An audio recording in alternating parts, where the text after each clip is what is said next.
बात करें कि धनंजय सिंह तो चुनाव लड़ेंगे। उन्होंने कहा है कि जौनपुर चुनाव लड़ना है उनका। अब अगर मान लीजिए कि ये अभिषेक सिंह आ जाते हैं तो कितना असर होगा? और ये क्योंकि देखा जा रहा है कि अभिषेक सिंह लगातार जो है मल्हनी विधानसभा के लोगों को ही बाइक दे रहे हैं, तो कहीं ना कहीं धनंजय सिंह के गढ़ में जो है वो पांव जमाना चाहते हैं। सबके बीच चर्चाएं हम चूंकि लोकसभा चुनाव कर रहे थे, तो क्या लगता है कि बीजेपी से कौन यहाँ पे टिकट पा सकता है? क्योंकि ये तो जी तोड़ मेहनत कर रहे हैं, पैसे पानी की तरह बहा रहे हैं। आपको क्या लगता है कि इनको IAS अभिषेक सिंह को मिलेगा या पूर्व IAS DK सिंह हैं, साथ में ज्ञान प्रकाश सिंह है समाज सेवी, और तमाम लोग हैं, पूर्व सांसद KP सिंह भी हैं, कौन पा सकता है? आपको क्या लगता है? देखिए, जहाँ तक बीजेपी के जौनपुर 73 लोकसभा की बात है, तो अभिषेक सिंह जी तो अभी लड़ाई में इसलिए नहीं है कि उनका इस्तीफ़ा एक्सेप्ट नहीं हुआ है। यहाँ से यूपी गवर्नमेंट ने उनको केंद्र को भेज दिया था, गृह मंत्रालय में है। तो जब पहले इस्तीफ़ा एक्सेप्ट होगा तब तो वो चुनाव की टिकट पे आएंगे, पार्टी की सदस्यता। और रही बात यहाँ का ज़िला संगठन भी उनके साथ अभी नहीं है, तो चुनाव संगठन लड़ता है और एक पार्लियामेंट्री बोर्ड होता है, वो तमाम चीज़ों को तय करके तब एक कोरम होता है। जैसे आपने देखा होगा कि यहाँ पे जो नाम है तो एक पैनल बनता है, पैनल बनने के बाद डिस्कशन हो, क्योंकि ये किसी प्राइवेट लिमिटेड पार्टी नहीं है, बीजेपी भारतीय जनता पार्टी, ये सबकी पार्टी है, सब मिल के एक सिस्टम बना है। तो उस सिस्टम में आने के उनको टाइम लगेगा, टिकट मिले ना मिले ये तो पार्लियामेंट्री बोर्ड तय करेगा।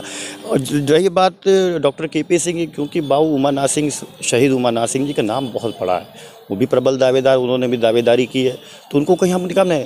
सुरेंद्र प्रताप सिंह विद्यार्थी परिषद से एक सादा जीवन और सबके बीच में रहने वाले व्यक्तित्व, ईमानदारी की छवि उनकी माना गया, वो भी प्रबल दावेदार में है। और अगर आप ज्ञान प्रकाश सिंह की बात की जाए, एक बड़े उद्योगपति हैं, जिस तरीके से उन्होंने निस्वार्थ भाव से तमाम लोगों की सेवाएं की, तमाम कार्यक्रम किए, यज्ञ कराया और उसके बाद यहाँ पे पूजा अर्चना कराई और बहुत सी ऐसी चीज़ें उन्होंने की, वो भी प्रबल दावेदार है। इसी तरह के पुष्पराज सिंह हैं जो जिलाध्यक्ष, उन्होंने भी युवा है, यूथ है, पहली बार उन्होंने टिकट मांगा, वो भी प्रबल दावेदार है। पारनी सिंह जी हैं, तो ऐसे बहुत से नाम हैं। आप देखिए डॉक्टर क्षितिज शर्मा जी भी आ गए, उनका भी एक इतिहास रहा है, वो सेवा भाव लायंस क्लब में किया है। तो नाम की लिस्ट तो बहुत बड़ी है।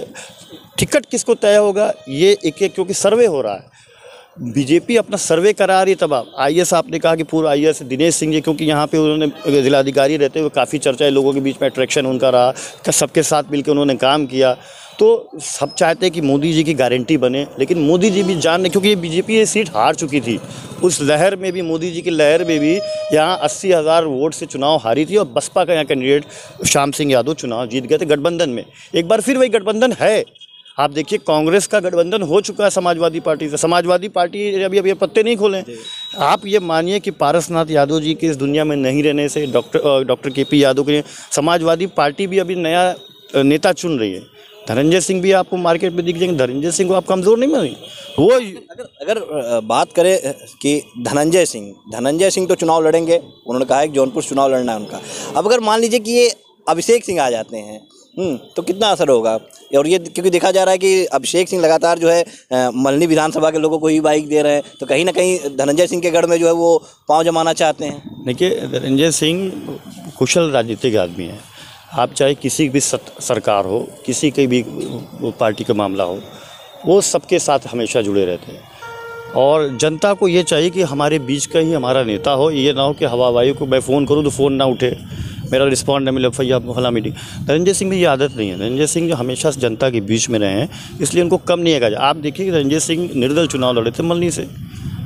इतने वोट के साथ शुरुआत करने वाला व्यक्ति अगर कोई है तो धनंजय सिंह। हाँ, वो अभी उनकी, क्योंकि जनता दल यूनाइटेड में ही है और बीजेपी का गठबंधन से टिकट को लेकर संशय बना हुआ है, क्या होगा, क्योंकि बीजेपी की ये सीट रही है, बीजेपी यहाँ पे किसको ये तय करेगी। लेकिन अभी जब पत्ते खुलेंगे तब तो धनंजय सिंह राजनीति की दशा और दिशा दोनों यहाँ तय करेंगे। उनको कोई कम नहीं आ सकता, जो भी लड़ेगा उनसे ही लड़ेगा अगर वो चुनाव लड़ेंगे तो।